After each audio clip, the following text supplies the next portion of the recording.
I was thinking about life in grade two because there's a picture of my wife. Her name is Mrs. Smith, and she was a grade two teacher. And she would come and she would tell me all about the different types of things that happen in a grade two classroom.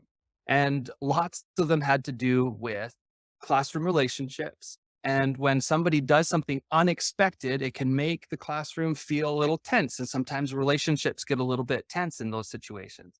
And I thought to myself, what would happen if I made up a character and introduced an idea of a character who does not appear to belong in a classroom? And what are some lessons that we could draw from that? And so I started writing this story a few years ago, and I thought I'll write the story and then I will draw the pictures. And after the first picture, I realized I'm not a good illustrator. And I'm very glad that I didn't decide to try to illustrate the pictures. I needed help because I couldn't do the illustrations as well as I wanted to.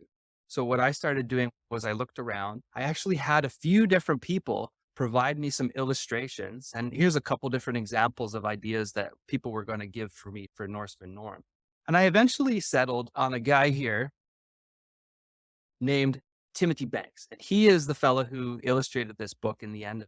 And he came up with these different ideas and he let me choose some of these ideas. And I found there that we were able to collaborate. And because he had a strength of drawing and I had a story, it made the story that much better to have somebody who had a different skill than me. And this is just one example of looking for diversity, different skills, different abilities, and how when you put those two things together, it makes something that's much better. And so in classrooms, often that looks like different people being good at different things or having a different perspective. It makes a team or a classroom that much better or stronger. So this was the end. He did some sketches, and by the end, we had Norseman Norm.